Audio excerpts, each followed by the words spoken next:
through the Mojave Desert, basically taking me from Arizona into California. Overall, within about a 2-day period, got into the Los Angeles area. It's all these little townships everywhere. It's kind of hard to keep up with them. I had found a advertisement brochure for Knott's Berry Farms. I remember it, that I'd never heard of Knott's Berry anything before that. I'm not sure, they make jams and jellies or something.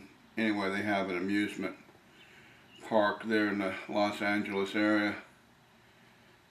Everybody has an amusement park in Los Angeles. And they offered in this brochure a really relatively detailed map of the Los Angeles area, and so it's got Malibu and Santa Monica and Rolling Hills Estates, Palos Verdes, Rolling Hills Estates, and Long Beach, and then they got Inglewood and Culver City and Hollywood and Los Angeles proper, downtown Los Angeles, East LA, Compton, all these little townships, boroughs, whatever you call them, all in the greater metro area of Los Angeles, and kind of helped keep some of that straight. You could tell it apart and know where you're going. Major thoroughfares were on it. It's really a very detailed map.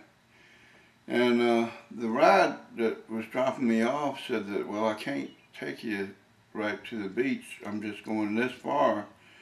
But if you follow this main boulevard down, and I don't remember the boulevard, I thought it was Inglewood, but I can't seem to find an Inglewood boulevard running to the beach.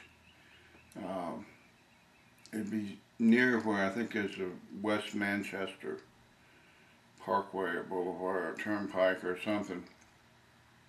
It goes almost directly to the ocean, and that would be close to where the road I'm thinking I was walking in was. But my ride let me out. It was like 10 miles to the beach, and I think it was the middle of the night, so I thought, well, that's no problem. I can walk to the beach in 4 or 5 hours time. And so I started off walking, and the ride had told me, he said, this is kind of a rough area, and I didn't know that much about Los Angeles. I think Inglewood is a little bit notorious, but it didn't seem that bad. And I guess maybe I was on a main boulevard and kept moving it. I didn't really get challenged. I was walking in, and I was tired and had been traveling a long ways anyway the last couple of days, not eating a whole lot.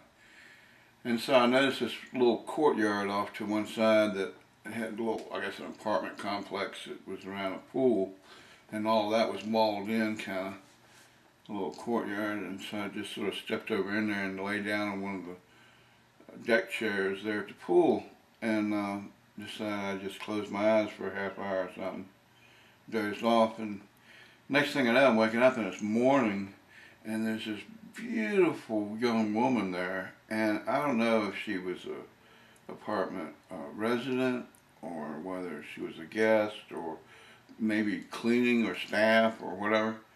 She evidently had nudged me awake, and she didn't look particularly frightened or alarmed or anything.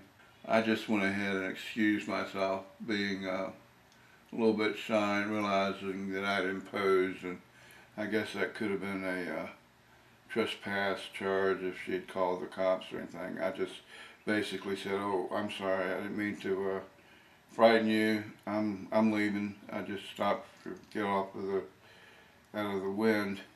It was probably, I don't know, 8 or 9 o'clock. I got to the ocean, but anybody that knows the LA area knows where I was headed already. I didn't have to tell them, but those that don't know the LA area, when you walk in there from Inglewood toward the beach, if you walk in at the wrong angle, you don't really get to the beach proper. But the point at which I reached the ocean was just below this huge marina, Marina del Rey, and so it's just hundreds, if not thousands, of little slips, docking stations for boats and yachts. Beautiful boats, beautiful yachts, huge yachts, some of them 30 or 50 foot long, I'm sure, maybe probably some longer. Huge white monstrosities that probably, I don't know, are a million or several $1,000,000 then, probably more than that now. And who knows how much it costs to run them, to crew them and keep them afloat for a day. It's probably thousands of dollars. But just ridiculous, ridiculous wealth manifested in floating carriages in the Marina.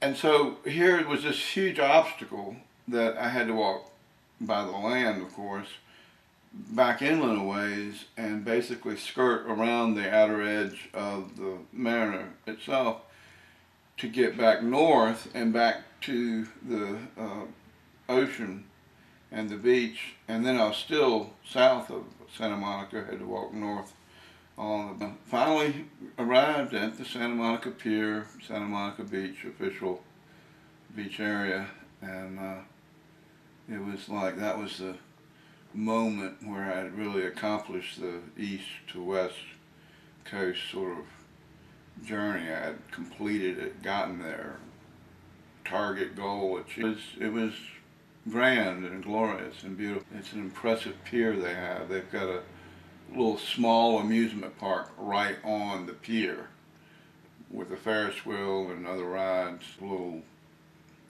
amusement areas, games you can play and food you can buy and things right there on the pier. So that in itself is sort of an attraction, just to go to the Santa Monica Pier. That was my first views of the Pacific Ocean and getting to the sort of second main goal of the whole trip, Grand Canyon being the first. It was worth it to get that far. It was worth it.